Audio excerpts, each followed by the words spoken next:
Ei, me ouve? Agora eu estou te ouvindo e te Ok, vendo também. Boa ótimo tarde. então. Boa tarde, boa tarde, boa tarde a todos que ainda que estão aqui participando desse segundo seminário. É, é muito bom estar aqui vendo essas formações, participando, contribuindo, né, fazendo perguntas, fazendo contribuições, muitas vezes se contrapondo a algumas colocações. É salutar esse debate que a gente está fazendo aqui. Já me apresentando, meu nome é Luiz De Vergili, eu sou professor na rede estadual de Santa Catarina, aqui na cidade de Joinville. Eu sou formado em Ciências Sociais e também tenho um mestrado em Educação, né, e estou agora atuando como professor de Sociologia da rede. Antes disso, acho que eu vou tentar compartilhar a tela aqui, só um momento. É esse daqui. Vocês conseguem ver? Eu acho que... Será que eu vou... Tem que ampliar assim, né? Acho que agora sim.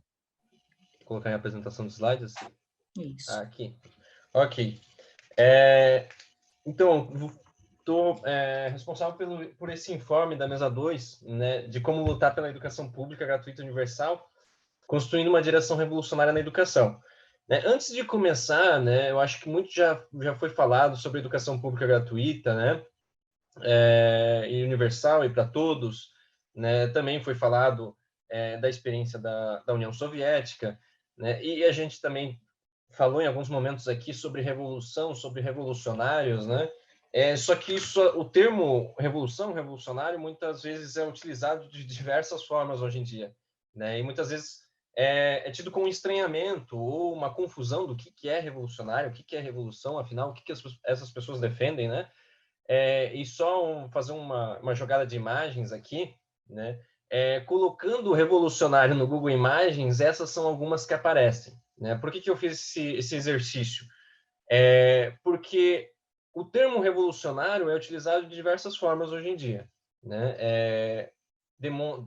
Ele tenta colocar num termo de transformação, de mudança, né? Mas muitas vezes é utilizado de uma forma pessoal, individual, né? Então, no quadro ali verde, do canto direito inferior, ele dá uma definição assim de dicionário que remonta o termo revolucionário à revolução, e a revolução como uma transformação profunda, né? Uma transformação radical da sociedade. Né? E isso a gente vê mais nitidamente quando a gente coloca a palavra revolução no Google Imagens, que aparece justamente os dois eventos que foram citados aqui na formação, né? A Revolução Francesa, que foi citada pela Luz, duas imagens, duas ilustrações ali, e a Revolução Russa, citada pela Bruna, né? Dois processos de transformação profunda da sociedade. Né? No caso da Revolução Russa, a passagem, né, do feudalismo, da monarquia para o capitalismo, e na Revolução Russa, uma transformação socialista da sociedade. E para isso a gente tem que entender o que significa revolução.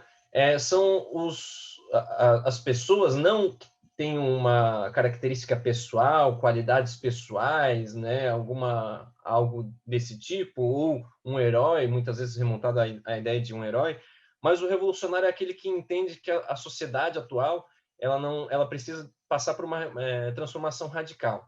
Né? Isso vem da concepção ou do entendimento sobre o caráter do Estado burguês, né? Que é o Estado burguês, e assim como todos os Estados precedentes, são Estados organizados para a dominação de classe, né? De uma classe social sobre outra, né? Da classe dominante sobre a classe dominada. Né? E essa dominação de classe justamente vem da propriedade privada dos meios de produção, né? Segundo a concepção marxista, né? Também a gente tem a ideia do Estado, além de dominação de classe, né, o aprimoramento da ideia do Estado, de que ele é um grupo armado de homens e mulheres para defender a propriedade privada dos meios de produção. Em última instância, o Estado seria isso. Seria esse corpo armado das forças de repressão para defender a propriedade privada dos meios de produção, consequentemente defender a dominação de classe. E também, outra concepção, né, outro aprimoramento, é que o Estado, então, ele é um comitê de negócios da burguesia, ou seja, ele é um instrumento de dominação e ele está exclusivamente dedicado, né, aos interesses da burguesia. Por que eu estou falando tudo isso? Pode ser um pouco repetitivo para algumas pessoas, né? Pode ser algo óbvio, né?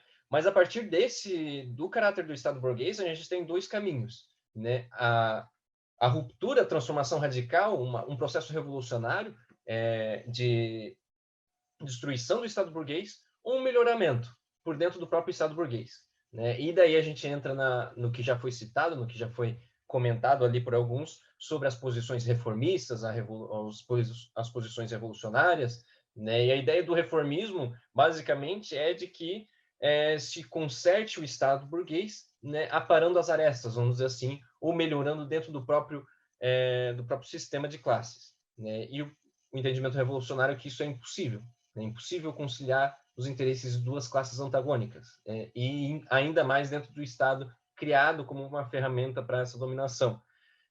Então, a revolução, os revolucionários vão afirmar, né, que é impossível fazer uma conciliação de classes e que é necessária a derrubada do Estado burguês e também, claro, com a derrubada da propriedade privada dos meios de produção. Ou seja, é necessário uma revolução socialista.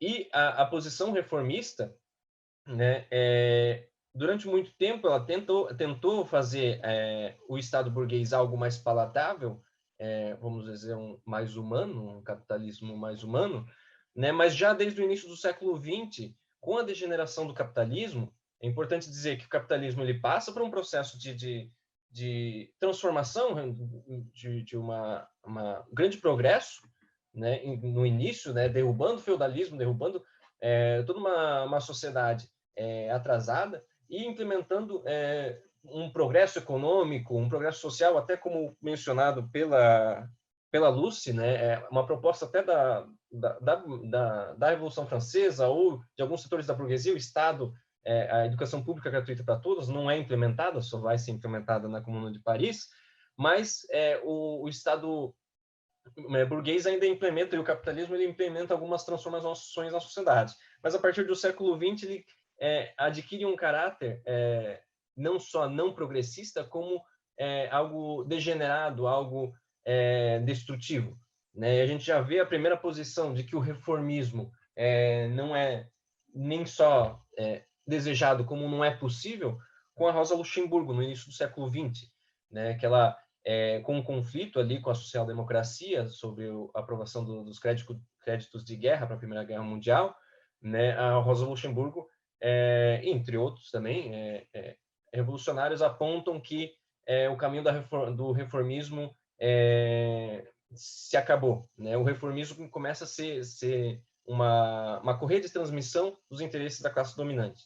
Né? E isso perpassa por todo o século XX, com a degeneração do capitalismo, né, nos movimentos reacionários, na implementação de guerras, né, saque dos povos, entre outras coisas, e o reformismo, com essa degeneração do capitalismo, o reformismo ele não tem nenhuma perspectiva de construção, né, e sim uma forma de manter o Estado burguês.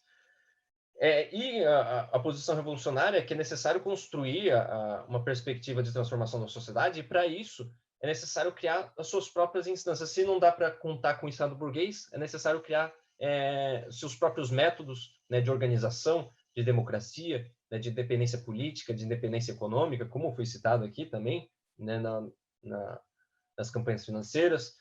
Né? E que a ideia de que um real avanço das lutas, né, ela só se dá através da contraposição do questionamento ao Estado burguês. Né? Até em alguns momentos, por exemplo, a implementação do Estado do bem-estar social, uma política reformista, né, ela só foi viável e implementada com o medo da revolução, né, no século XX nos países europeus. Né, a máxima de que se entrega os anéis para não se perder os dedos. Ou seja, só a partir de um real questionamento e uma contraposição ao Estado burguês é possível avançar nas lutas. E as direções, em relação a isso, né, o que a gente vê com as direções sindicais no Brasil, mas a gente poderia dizer no mundo, né, é um aparelhamento dos sindicatos pela política de conciliação de classes e um aparelhamento dos sindicatos também pelo Estado burguês, né, tanto na questão do seu financiamento, quanto na questão da sua legitimação, né, e das regras da sua existência, né, e o afastamento a partir dessa política de adaptação, né, que as direções reformistas levantam, conduzem. Existe a ideia de que as mudanças elas podem se dar no campo parlamentar, né, ou pode se dar no campo jurídico, né. As mudanças podem ser feitas de outras formas que não mobilizando a base, né? Ou seja, a ideia dos revolucionários é que há uma contraposição de classes, há um antagonismo, né, que não é possível conciliar entre as classes sociais, e para isso é preciso uma mobilização de independência de classe, né? Já a posição dos reformistas não é dessa contraposição, né, e justamente eles buscam, dentro do aparato do Estado, né, algumas soluções para as lutas. E com isso faz com que se afaste das bases, os sindicatos se afastem das bases e se afastem do trabalho de base, do diálogo com com os trabalhadores. Então, é preciso entender que os sindicatos, quando não vão à base, não é uma falha, é uma falha, mas não é algo da intenção deles ou uma falta de trabalho, mas sim é resultado da própria condução política deles, né? De que eles não acreditam na base, né? Que eles acreditam em outros métodos alheios à classe trabalhadora de conquistar essas reivindicações. É importante dizer, claro, que em alguns momentos o parlamento, né, o judiciário, ele pode ser usado como uma tática, né, pontual em alguma conquista, mas sempre alicerçado na luta de classes, e não o contrário, não a luta de classes dando base para a questão jurídica ou parlamentar. E daí, no último ano, mais especificamente, a gente tem visto a proposta dentro da educação, mais especificamente, né, proposta de greve sanitária. E é preciso colocar que os métodos da greve sanitária, né, e fazer uma polêmica, né, como foram feitas algumas polêmicas aqui, mas fazer algumas críticas, claro, respeitando a posição política de todos e fazendo um debate fraterno, mas sobre a efetividade da greve sanitária, né, que basicamente em alguns estados difere, ou redes municipais difere a proposta, mas basicamente quem está no trabalho remoto continua no trabalho remoto, trabalhando remotamente, os professores, o corpo administrativo da escola, e quem está no trabalho presencial não para de trabalhar, vai trabalhar no ensino remoto. Qual que é o problema disso, né? Primeiro que já coloca uma divisão na categoria entre os que já estão trabalhando remotamente e os que estão trabalhando presencialmente. Ou seja, se eu sou um professor que trabalho no ensino remoto e eu acho a luta legítima, eu não posso entrar na greve, né? Entre outras divisões nas categorias, como já foi mencionado, entre efetivos e temporários, que cada estado tem um nome, né? Que essas divisões são causadas pelos próprios governos para separar a categoria, né? Também há uma individualização da luta, ou seja, basicamente a posição é que o ensino seja remoto, eu vou lá, né, estou no presencial, vou para o remoto, já soluciono a pauta. Mas isso não é um enfrentamento de que não é só eu que devo entrar no remoto, mas sim toda a categoria, né? E não é só entrar no remoto, mas sim fazer um enfrentamento com o governo, um enfrentamento político, um enfrentamento coletivo de toda a categoria com o governo que implementa essas medidas de ensino presencial, né? Então, a discussão é política, sim, e envolve um debate, né, e uma greve generalizada, né? Por isso que a gente se contrapõe a uma greve sanitária. A gente se contrapõe a gente aponta a necessidade de uma greve de toda a categoria dos professores, né? Como a posição de greve sanitária, por exemplo, foi implementada em Santa Catarina, na rede estadual, em São Paulo, na rede estadual, mas a posição, por exemplo, de greve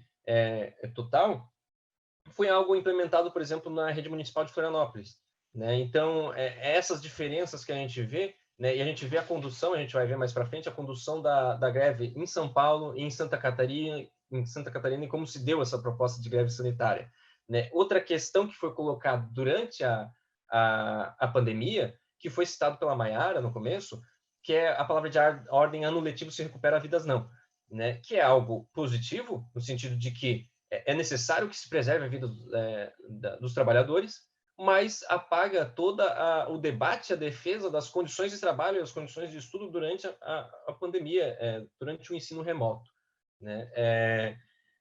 E também apaga, não luta, né, pela implementação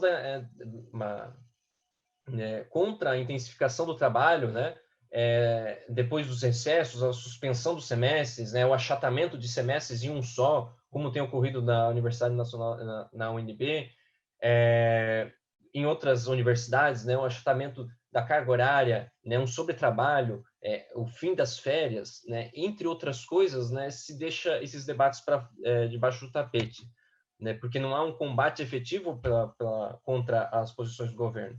No caso do Cinti, eu só vou voltar aqui. Tá. Alguns slides aqui vai ter o texto, né, que foi indicado, foi mandado anteriormente, né, mas eu preferi colocar o slide aqui, a imagem do texto, para, inclusive, como um convite para quem não leu, né, dar uma olhada nesses textos. Né? O exemplo do Cinti, eu vou falar bem brevemente do Cinti da PUESP, né, de Santa Catarina e São Paulo, né, que a Assembleia do Cinti, ela é totalmente, as assembleias do Cinti que ocorreram desde fevereiro são totalmente descoladas da base. Né? A gente tem uma categoria de cerca de 45 mil trabalhadores na ativa, né? E as assembleias contavam com 500 a 800 pessoas, variando de assembleia para assembleia. Né? Esse texto que está ali na imagem, né, é um texto de fevereiro, que o título é "O Cinti-SC encerra a greve antes de começar", um retrato do movimento sindical no Brasil, porque naquele momento o Cinti aprovou uma greve sanitária antes do início das aulas e 3 dias depois voltou atrás. Né? E em março, né, aprovou novamente uma greve que não teve adesão nenhuma, né, para não ser assim, incorrer na verdade, na mentira, mas a adesão foi basicamente de uma categoria de 45 mil professores, trabalhadores, a adesão foi menos de 100 professores. Né? Faltou trabalho de base, né? E isso se deu não só durante esse ano, mas durante todo o ano passado.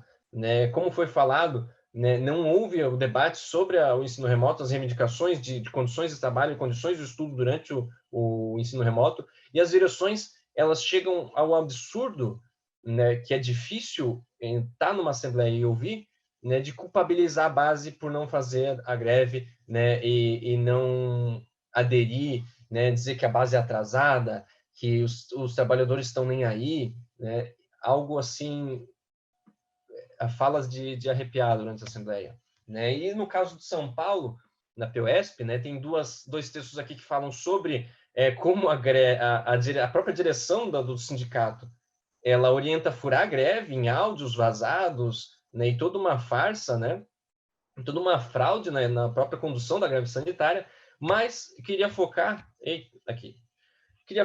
no início da greve, né, que esse texto aqui, escrito pelos camaradas de São Paulo, ele fala um pouco dessa confusão sobre tá ou não tá na greve, né, que no caso de São Paulo, começou a greve, o início da greve era basicamente os professores irem para a sala de aula, assinarem o ponto e conversarem com os professores. E isso se considerava estar em greve. Um pouco confuso. Né? E toda a assembleia e toda a discussão feita na assembleia foi uma confusão generalizada. Né? Nem a oposição, nem a direção do sindicato conseguiam fazer propostas contundentes, né? E inventam termos. Né? Inventam, a gente vai fazer uma greve, mas a gente vai trabalhar. Inventam conceitos, distorcem, né? Tudo isso porque falta uma mobilização e falta enfrentamento. Né? Se é uma greve, é bem nítido qual que é o conceito de greve. Né? Eu acho que não há dúvidas entre nós o que é uma greve. Né? E se não há dúvidas entre nós, não deveria ter na direção do sindicato.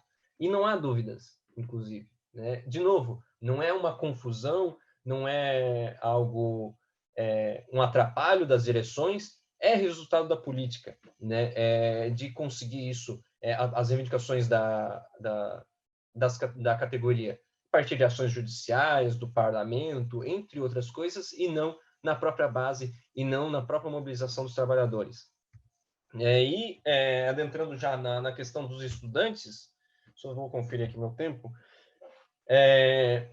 foi citado ali, o próprio Chico falou da capa da brochura, né, que acabou de ser lançada, apresentada aqui, que a foto é a foto da capa é o Congresso de Reconstrução da UNE de 79. E aqui está a Carta de Princípios, né, da UNE. E está destacado ali em amarelo, né, um dos princípios da UNE, nesse Congresso de Reconstrução, que a UNE deve lutar por um ensino voltado para o interesse da maioria da população brasileira, pelo ensino público e gratuito, estendido a todos. A gente estava discutindo se é ensino para todos, ou ensino de qualidade, ou só qualidade, ou para todos de qualidade.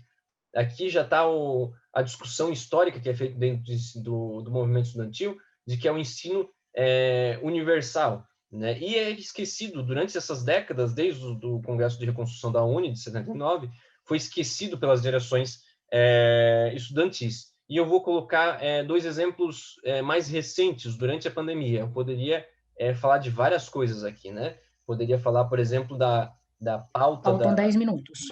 Tranquilo? Da pauta de alguns congressos do Enem pela regulamentação do ensino privado, entre outras coisas, mas eu vou citar o adiamento do Enem, que eu acho que a Mayara já comentou no começo, né?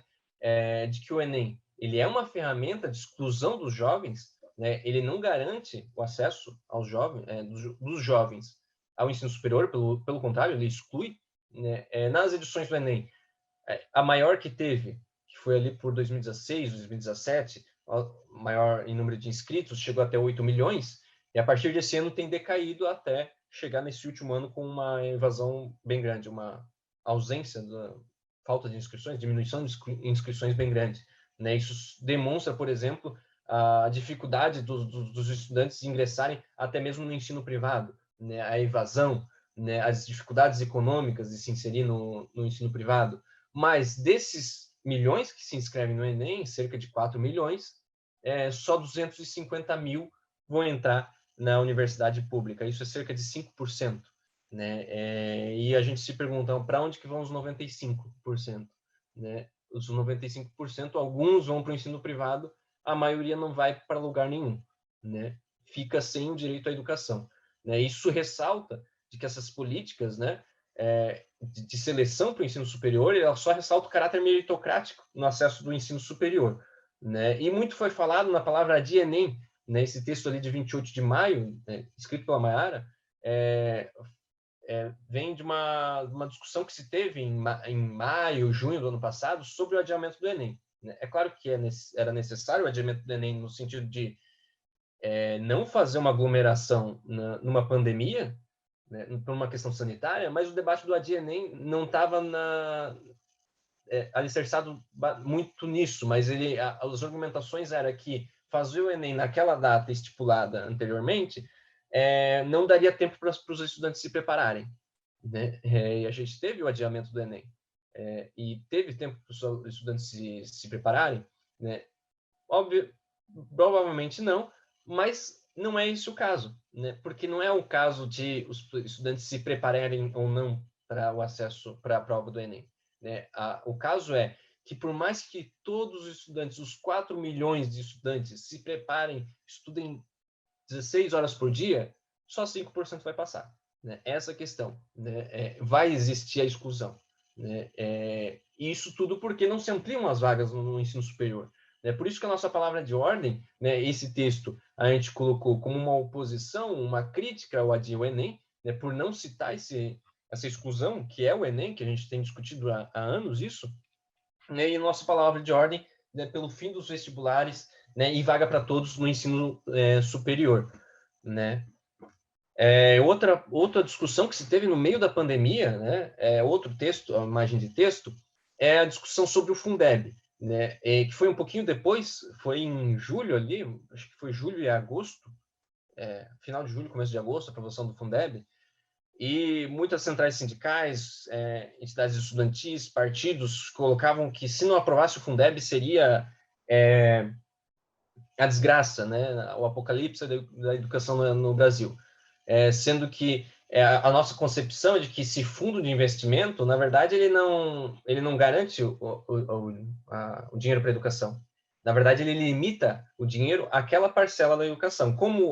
Esse texto é interessante ter colocado a imagem, porque a própria imagem do texto já coloca o dinheiro destinado, né, para os bancos, né, e o dinheiro destinado para o Fundeb de 2020. né? Além disso, né, a gente tem para o orçamento de 2021, além de cortes que já vem de anos, os cortes em educação e saúde, nos serviços públicos, a gente tem para o orçamento de 2021, né, cerca de 37% das verbas nacionais para a dívida pública e para a educação só 2,7%, né? Ou seja, o Fundeb serve, como no texto aponta, né? Não vou poder avançar muito nessa discussão pelo tempo, mas como no próprio texto aponta, que o Fundeb ele serve como um limitador das verbas para a educação, e a gente defende, né, que as verbas para a educação, a palavra de ordem da educação pública gratuita para todos, ela necessita que tenha toda a verba necessária para a educação, e não um fundo restrito, um fundo definido, um fundo limitador,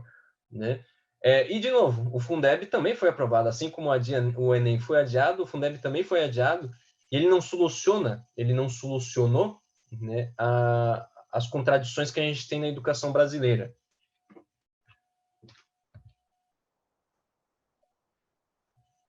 Então, para finalizar, né, a gente tem batido, o próprio nome do seminário, ele leva o nome de Educação Pública Gratuita para Todos, e a gente já falou bastante nesse seminário sobre essa palavra de ordem, mas é importante frisar que essa palavra de ordem, ela não é simples. Ela, como a gente viu, essa palavra de ordem vem já desde a Revolução Francesa, né? E ela não é implementada. 5 minutos. E, tranquilo, já finalizando, ela não é implementada. Isso coloca na ordem do dia quem que tem acesso à educação, né? E quem que tem acesso a todo o conhecimento produzido pela humanidade, né? Se a educação essa educação mais ampla, né, com ensino de artes, ciências, tecnologia, tudo que se produziu pela humanidade até agora, ele deve ser limitado aos filhos das classes dirigentes, das classes dominantes, ou se isso deve ser estendido para toda a população. É um próprio questionamento, né, de quem é detentor desse conhecimento, né? Quem que deve se apropriar desse conhecimento. Por isso que é uma palavra de ordem, né, que não só é uma questão prática, mas também confronta com a própria configuração do Estado atual, né? E para isso a gente viu a necessidade, né, de uma construção de uma política independente da classe trabalhadora e da juventude, com seus próprios métodos, né, com suas próprias instâncias, sua própria democracia, né? E a gente vê que essas posições reformistas, né, além de não propor nenhuma reforma e nenhum melhoramento do capitalismo, né, ele serve como uma correia de transmissão dos interesses da classe dominante. Ele só serve para manter a dominação e manter o Estado burguês, né? O reformismo ele não apresenta hoje nenhuma perspectiva. E o que apresenta perspectiva para a sociedade, como mencionado, por exemplo, pela Lucy, citando a Comuna de Paris, como mencionado pela Bruna, citando a experiência de educação na União Soviética, é a luta pelo socialismo, é a luta por uma outra sociedade, né? E para construir essa luta, né? Mas a gente não tem uma revolução agora, o que a gente faz durante o capitalismo? A gente luta por essas pautas transitórias. Pautas transitórias, basicamente, são pautas que atendem às expectativas atuais, às necessidades concretas atuais, mas também questionam e constroem a perspectiva de um enfrentamento da atual situação, da atual configuração de Estado, configuração de classes sociais, né? Então, aplicando essa política nos sindicatos, isso implica uma independência de classe, né? Produzir, fazer o trabalho de base, a organização dos trabalhadores.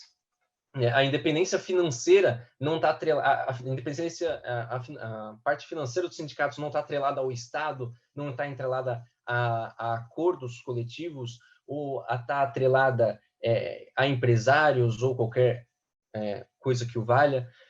E também ter os métodos da classe trabalhadora, da democracia, né, que eu não cheguei a comentar, mas no SINT, por exemplo, o Sindicato dos Trabalhadores de Educação de Santa Catarina, né, a gente viu muito essa falta de democracia operária construída na tradição do movimento operário se esvaindo, né, questões básicas, né, do método da discussão sendo jogadas pelo ralo, né? E além disso, quando a gente questiona, por exemplo, a imprensa, a revista, né, são golpistas, distorcem a realidade, são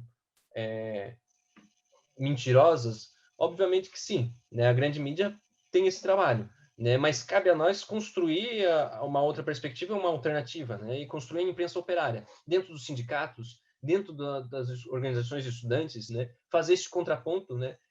Com essa independência, né? Fazendo por nós, pela classe trabalhadora, a imprensa. E as organizações de estudantes, eles devem seguir essas tradições do movimento operário, no sentido de trabalhar como um sindicato de estudantes. Ou seja, não ser um grupo de pensadores, de intelectuais, que vai levar a verdade para os estudantes, mas de atuar na base, 2 minutos. já terminando, de atuar na base, né, ampliar, trazer todos os estudantes para a discussão, né, ampliar os métodos de democracia, né, a luta pela educação pública gratuita para todos, fazer com que o movimento seja baseado não em acordos, não em conversas, em reuniões de gabinete, mas no movimento dos estudantes, e também colocar na ordem do dia a luta pelo socialismo, a contraposição à sociedade capitalista. E eu acho que foi mencionado pela Maritânia na fala que ela fez da mesa 1, né, a participação, a contribuição do partido na formação dos militantes, né? E daí tem uma frase de impacto que o partido é a escola da revolução, né? A partir da teoria, dos estudos teóricos, da discussão política, né? E também, não só isso, na luta prática, que a gente vai aprender a organizar a classe trabalhadora. E o partido, ele serve para isso. E partido, quando a gente fala, a gente não está falando das legendas inscritas no TSE, no Tribunal Superior Eleitoral, a gente está falando do partido como uma organização política, né? E o partido, ele vai além das questões sindicais, das pautas sindicais, as reivindicações sindicais, e organiza toda a classe, né, independente da categoria, né, independente se é da juventude, né, se ainda é estudante, independente de qualquer coisa, o partido ele tem essa função de formar, de organizar a classe trabalhadora, unificar a classe trabalhadora e atuar na sua formação, tanto teórica quanto na formação prática.